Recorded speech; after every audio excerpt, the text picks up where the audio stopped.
Hello friends, आज हम लोग पढ़ने जा रहे हैं कंजक्शन के बारे में। इसके पहले वाली वीडियो में हम लोगों ने एडजेक्टिव के बारे में पढ़ा था। तो कंजक्शन में समझने वाली जो बात होती है, कंजक्शन कंजक्ट करना।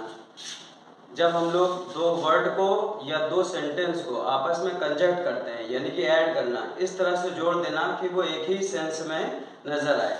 जैसे अगर हम इसकी डेफिनेशन को पढ़ते हैं तो a word that is used for joining other word, phrase और सेंटेंसेस, यानी कि इसमें समझने वाली बात क्या है कि वो दो वर्ड को जोड़ने का काम करता है, दो फ्रेज को जोड़ने का काम करता है और दो सेंटेंसेस को भी जोड़ने का काम करता है। इससे पहले हम लोगों ने बहुत सारी चीज़ें ऐसी पढ़ रखी हैं जहाँ पर हम लोगों को कंजक्शन के बारे में अच्छी नॉलेज मिली थी, लेकिन आज हम लोग यहाँ पढ़ने जा रहे हैं कंजक्शन के उस काइंड्स के बारे में जिसके बारे में हम लोगों को इतनी इंफॉर्मेशन नहीं थी, या जब थी तो हम लोगों ने समझने की कोशिश नहीं की। तो आज हम उन सब को बहुत अच्छे तरीके से समझने की कोशिश करेंगे, जिसमें पहला पॉइंट हमारा होता है कोऑर्डिनेटिंग कंजक्शन। कोऑर्डिनेटिंग कंजक्शन को समझने वाली बात यह है कि इसको यूज कहाँ पे हम करते हैं। Which placed between words, phrase, clause और सेंटेंस, जिनको हम लोग किसी वर्ड के बीच में, बिटवीन किसी वर्ड के बीच में, किसी फ्रेज के बीच में या किसी क्लॉज के बीच में, या तो फिर हम लोग किसी सेंटेंस के बीच में यूज करते हैं। तो हर वो चीज हमारी कंजक्शन में गिनी जाती है। तो कोऑर्डिनेटिंग कंजक्शन को यूज करने का पॉइंट क्या होता है कि हमको ये समझना होता है कि वो एक्चुअल में यूज कहाँ पे कर रही है। तो वो कहाँ पे यूज करती है? बिटवीन, बीच में, वर्ड्स के बीच में, फ्रेजेस के बीच में, या तो फिर वो क्लॉज के बीच में या सेंटेंसेस के बीच में। सेंटेंसेस जो होते हैं उनके बीच में भी यूज किया जाता है। I know that you are a good boy. हम लोग इस तरह से कॉमन सेंटेंसेस का यूज करते हैं। बिल्कुल वही चीज हम लोग यहाँ पे भी यूज कर रहे हैं कि किस तरह से कोऑर्डिनेटिंग कंजक्शन हमारा एक सेंटेंस में, वर्ड के बीच में, फ्रेज के बीच में या क्लॉज वगैरह के बीच में या सेंटेंसेस के बीच में यूज किया जाता है। तो कोऑर्डिनेटिंग कंजक्शन में जो अहम होता है, जैसे कि बट होता है जिसका मतलब लेकिन होता है, और होता है जिसका मतलब यह होता है, फॉर होता है जिसका मतलब क्योंकि होता है। वैसे तो फॉर एक प्रीपोजिशन भी होता है, लेकिन फॉर का मतलब जहाँ प्रीपोजिशन होता है तो वहां पर वो के लिए यूज किया जाता है। लेकिन जैसे कि हम लोग ने यहाँ पर कोऑर्डिनेटिंग कंजक्शन के बारे में अगर लिखा हुआ है तो जाहिर सी बात है कि वो हमारा क्या है कि वो हमारा कंजक्शन है। कंजक्शन क्योंकि की एक मीनिंग होती है हमारी बिकॉज, और दूसरी क्योंकि की मीनिंग हमारी होती है फॉर। तो समझने वाली बात यही है कि बट माने लेकिन होता है, और माने या होता है, और फॉर माने के लिए होता है। लेकिन यहाँ पर हम लोग क्योंकि के लिए यूज कर रहे हैं, क्योंकि ये कंजक्शन है और कंजक्शन के लिए हम लोग कंजक्शन के यूज में ही इसको यूज कर सकते हैं। और बाकी एंड के बारे में तो हम लोग को बहुत अच्छे से बखूबी जानते हैं कि जैसे राम एंड श्याम हम यूज करते हैं, या हम यूज करते हैं दो सेंटेंस के बीच में, I am playing and you are dancing, दो सेंटेंस के बीच में यूज किया जाता है। या सिंगिंग एंड डांसिंग, या हम उसको क्लाउज वगैरह में भी यूज कर सकते हैं। तो हम लोग जिन जिन जगह पर उसको यूज करते हैं वो सारी जगह हमारी कोऑर्डिनेटिंग कंजक्शन यूज की जाती है।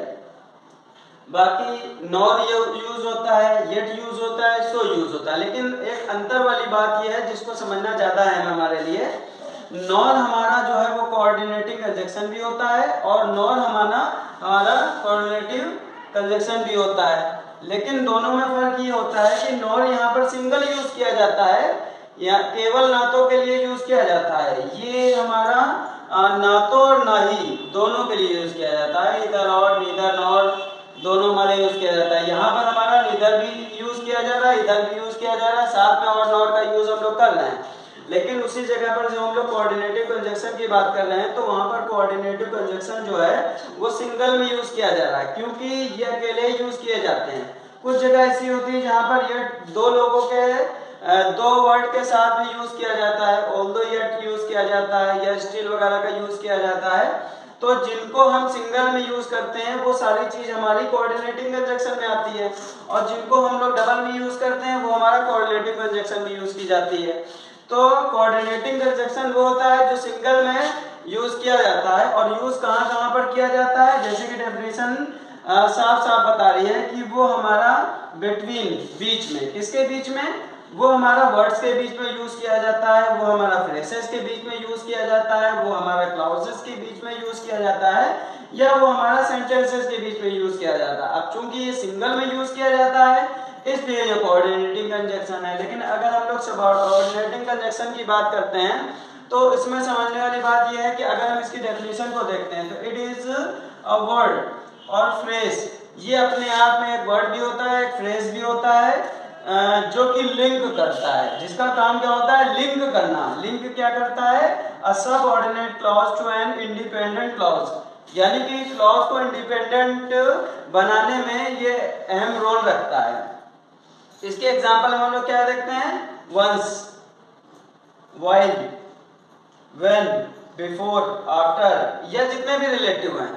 रिलेटिव के बारे में हम लोगों ने इससे पहले बात किया था कि रिलेटिव क्या होता है कि हमारा इंट्रोगेटिव प्रोनाउन और इंट्रोगेटिव एडजेक्टिव, यह हमारा रिलेटिव, ये इसमें कॉम्बिनेशन वाली समझने वाली बात यह है कि अगर क्वेश्चन वर्ड के बाद में हम लोग हेल्पिंग वर्ब का यूज कर रहे हैं तो ये इंट्रोगेटिव प्रोनाउन हो जाता है, लेकिन उसी जगह पर अगर हम लोग क्वेश्चन वर्ड के बाद में अगर हम लोग सब्जेक्ट यूज कर रहे हैं तो वो हमारा रिलेटिव हो जाता है। तो वही यूज हम लोग यहाँ पर भी करते हैं, यानी कि वर्ड का मतलब तो क्या होता है, लेकिन यहाँ पर हम लोग वर्ड का मतलब जो से यूज करते हैं या कोई भी से यूज करते हैं या जो कोई से यूज करते हैं, उसी जगह पर हमारा व्हेन का मतलब कब होता है। लेकिन यहाँ पर हम लोग एज ए रिलेटिव अगर यूज कर रहे हैं तो रिलेटिव में ये हमारा व्हेन का मतलब जब हो जाता है। उसी जगह पर वेयर का मतलब कहाँ होता है, लेकिन अगर हम लोग यहाँ पर यूज करेंगे एज ए रिलेटिव या सबऑर्डिनेटिंग कंजक्शन में अगर हम लोग इसको यूज करते हैं तो हम लोग वहाँ पर जो वेयर होता है, कहाँ की जो मीनिंग देता है, तो यहाँ पर हम जहाँ की मीनिंग के तौर पर यूज कर लेते हैं। और उसके बाद हमारा बिफोर होता है यानी कि पहले की बात करता है, आफ्टर होता है यानी कि बाद की बात करता है, या उसके अलावा हम लोग वॉट एवर का यूज करते हैं, वेयर एवर का यूज करते हैं, हुम एवर का यूज करते हैं, व्हाटसो एवर का यूज करते हैं, हुमसो एवर का यूज करते हैं।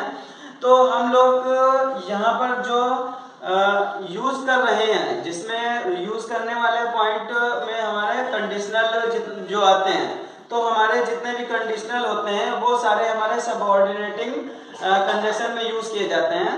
कंडीशनल सेंटेंस के बारे में हम लोगों ने पढ़ा है, बचपन में पढ़ा है, लेकिन उसको हमको प्रैक्टिस करना पड़ेगा। वैसे तो कंडीशन का मतलब होता है शर्त, कंडीशनल का मतलब होता है शर्तानुसार, यानी कि वो अपनी शर्त पे रहता है। हम लोगों ने क्या समझ रखा है लेकिन वो क्या मीनिंग दे रहा है। तो सबऑर्डिनेटिंग में हमारा कंडीशनल भी आ जाता है और हमारा रिलेटिव भी आ जाता है। और उसके बाद में अगर हम बात करते हैं कोऑर्डिनेटिव की बात करते हैं तो इनका मेन काम क्या होता है कि when two words add together to use next to each other, यानी कि जब दो वर्ड इस तरह से ऐड किए जाते हैं कि दोनों एक दूसरे की जरूरत हो, एक के बाद दूसरा काम करना साफ साफ नजर आ रहा हो, तो ऐसी जगह पर हम लोग इनका यूज करते हैं। बाकी इसमें एग्जाम्पल में हम लोग यूज करेंगे इधर और का यूज करेंगे, नीदर नॉट का यूज करेंगे, नॉट ओनली का यूज करेंगे, बट आल्सो यूज करेंगे। जब हमने कोऑर्डिनेटिंग के बारे में बताया था तो हमने कोऑर्डिनेटिव के बारे में भी बता दिया था। तो आज के लिए हमारा इतना वीडियो काफ़ी है। अगर कुछ नहीं समझ में आता है आपको तो आप इस वीडियो में जो कमेंट है आप उसमें कमेंट करके बता सकते हैं। आपके परेशानी का जो भी आपकी समस्या होगी उसका समाधान किया जाएगा। आज के लिए इतना काफ़ी है। Good bye.